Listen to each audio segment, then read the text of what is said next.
जय श्री कृष्ण, राधे राधे, हर हर महादेव। हम इंदुलता आप सबके प्रणाम करत तनी, गोड़ छुके गोड़ लागत तनी। और सावन के महीना बा, सावन के महीना में एगो कजरी लेके आयल बानी आप लोग के सामने। एक कजरी के लिखले बानी मुगल सराय के धरती से अशोक फोरमैन भैया। देखी बड़ा सुंदर भाव बा। एगो पत्नी अपना पति से सावन के महीना में देखी का चीज के फरमाइश कर तरी। त आई सुनल ला एगो पत्नी अपना पति से कैसे कहा तरी कि हम के सैंडल हो, कि हम के सैंडल याद हाई हिल के हो, हम के सैंडल याद हाई हिल के साड़ी सूरत मिल के ना हो, हम के सैंडल याद हाई हिल के साड़ी सूरत मिल के ना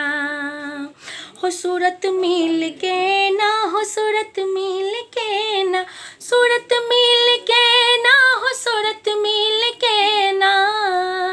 हो, हम के सैंडल हो, हम के सैंडल याद हाई हिल के साड़ी सूरत मिल के ना हो, हम के सैंडल याद हाई हिल के साड़ी सूरत मिल के ना। और देखिए आगे क्या कहत रही अपना पति से कि सैंडल पहिरी एड़ीदार घूमब शहर आ बाजार। कहत रही कि सैंडल पहिरी एड़ीदार घूमब शहर आ बाजार, साड़ी रही गोटेदार सुन सैया जी हमार, साड़ी रही गोटेदार सुन सैया जी हमार हो, हम के मेहंदी हो, कि हम के मेहंदी रचा द मोती झील के साड़ी सूरत मिल के ना हो, हम के मेहंदी रचा द मोती झील के साड़ी सूरत मिल के ना। और देखी अशोक फोरमैन भैया बड़ा सुंदर भाव दिले बने आगे के अंतरा में कैसे कहत रही कि नाक नथुनी मांग टीका बिंदिया चंदा सा टीका हो, नाक नथुनी मांग टीका बिंदिया चंदा सा टीका, जूरा गजरा कली के हार रही असफटिका,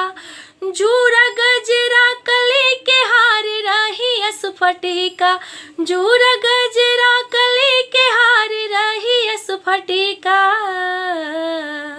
हो, बात मान लन हो, बात मान राजा आज हमर दिल के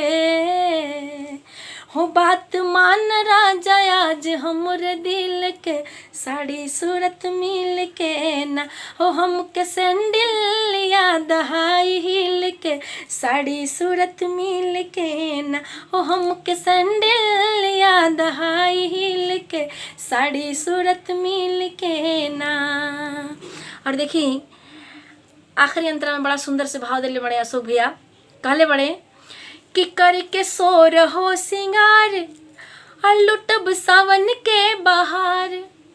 हो, करके सोर हो सिंगार लुटब सावन के बहार, जैसे काली का चनार अब ही उम्र बा हमार हो, जैसे काली का चनार अब ही उम्र बा हमार, जब बहार आई हो, जब बहार आई तो से मिलब खिल के साड़ी सूरत मिल के ना, जब बहार आई तो से मिलब खिल के साड़ी सूरत मिल के ना हो, सूरत मिल के ना हो, सूरत मिल के ना, सूरत मिल के ना हो, सूरत मिल के ना हो, हम के सैंडल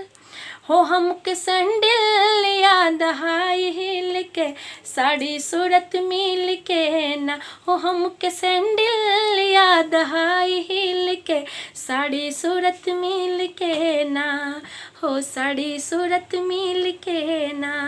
हो, साड़ी सूरत मिल के ना।